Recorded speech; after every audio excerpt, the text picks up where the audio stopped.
श्री स्वामी समर्थ. तुम्हा सर्वांचे स्वामी कृपा या चॅनल मध्ये स्वागत आहे.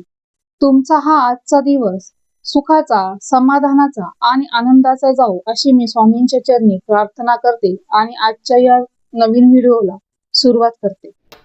आज आपण श्री गुरुचरित्राच्या 3ऱ्या अध्यायाचे सविस्तर सार आणि पारंपरिक फलश्रुती जाणून घेणार आहोत. सार म्हणजे काय, तर या अध्यायामध्ये काय सांगितलेलं आहे याची थोडक्यात माहिती, यालाच आपण सारांश असे म्हणतो. म्हणजेच जरी तुम्ही गुरुचरित्र जरी नाही वाचन झालं, तुम्ही हा सार जरी ऐकला तरी तुम्हाला गुरुचरित्र वाचनाचे जे फळ भेटतं ना, तर तेच फळ हे सार वाचून ऐकून भेटणार आहे. त्याच्यामुळे तुम्ही हा सार जर ऐकला आणि फलश्रुती जरी ऐकली तरी खूप काही तुम्हाला पुण्य भेटेल. तर या अध्यायाच्या सुरुवातीला नामधारक सिद्धमुनींना एक अत्यंत महत्त्वाचा प्रश्न विचारतात. ब्रह्मा, विष्णू आणि महेश हे सर्व शक्तिमान असताना त्यांना मनुष्य रूप धारण करून पृथ्वीवर अवतार घेण्याची गरज का भासते?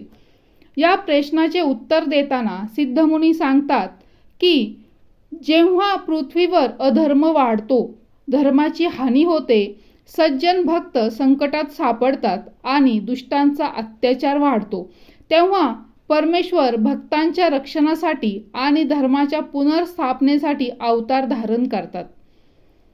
भगवान कोणत्याही स्वार्थासाठी अवतार घेत नाही. त्यांचे संपूर्ण अवतार कार्य हे भक्तांच्या कल्याणासाठी आणि धर्मरक्षणासाठी असते. यानंतर या अध्यायात सांगितले गेले आहे, राजा अमरीश यांची प्रेरणादायी कथा सांगितली आहे. राजा अमरीश हे भगवान विष्णूंचे अत्यंत निष्ठावान भक्त होते. त्यांनी एकादशी व्रत अत्यंत नियमपूर्वक आणि श्रद्धेने पाळले. त्यांच्या अखंड भक्तीमुळे भगवान विष्णूंनी सदैव त्यांचे रक्षण केले. या कथेतून आपल्याला समजते की खरी भक्ती म्हणजे अहंकार रहित श्रद्धा, संयम आणि ईश्वरावर संपूर्ण विश्वास. पुढे सिद्धमुनी आता माता अनसूया आणि महर्षी अत्री यांच्या महान तपश्चर्येचे वर्णन करतात. माता अनसूया यांच्या पातिव्रत्याची कीर्ती त्रैलोक्यात पसरली होती. त्यांच्या तेजाने प्रसन्न होऊन ब्रह्मा, विष्णू आणि महेश यांनी त्यांच्या घरी पुत्ररूपाने अवतार धारण केला. हाच दिव्य अवतार म्हणजे भगवान श्री दत्तात्रय.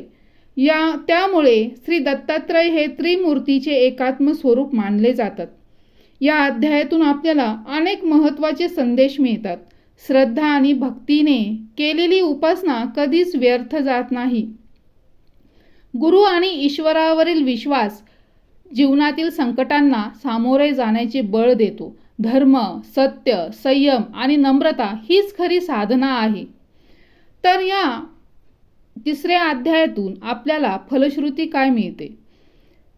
गुरुचरित्रातील पारंपरिक श्रद्धेनुसार या अध्यायाचे श्रद्धापूर्वक पठन केल्यास गुरु किंवा देवतांचा कोप शांत होतो, साधकाला अभय प्राप्त होते, व्रतामध्ये राहिलेल्या त्रुटींचे परिमार्जन होण्यास मदत होते आणि ईश्वरभक्ती अधिक दृढ होते, मन शुद्ध होते, श्रद्धा वाढते आणि सद्गुरूंची कृपा लाभावी अशी भक्तांची भावना असते.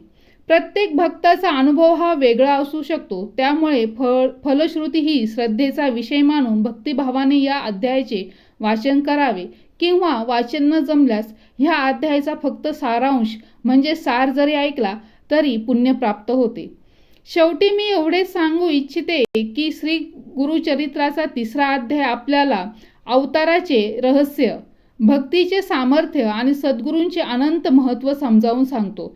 या शिकवणीचा आपल्या जीवनात स्वीकार केला तर मनशांती, सदाचार आणि आध्यात्मिक प्रगतीचा मार्ग अधिक दृढ होतो. तर अशा प्रकारे आपण गुरुचरित्र अध्यायाचा सार आणि फलश्रुती पाहिली. हा व्हिडिओ इथंच थांबवते आणि हा व्हिडिओ माहितीपूर्ण आणि उपयुक्त जर वाटले असल्यास तर कमेंटमध्ये श्री गुरुदेव दत्त किंवा श्री स्वामी समर्थ असे नक्कीच लिहा. तर अशाच नवनवीन व्हिडिओ पाहण्यासाठी स्वामी कृपा या चॅनलला सबस्क्राईब करा. तर पुन्हा भेटूया अशाच नवीन आध्यात्मिक माहिती घेऊन. तोपर्यंत श्री स्वामी समर्थ.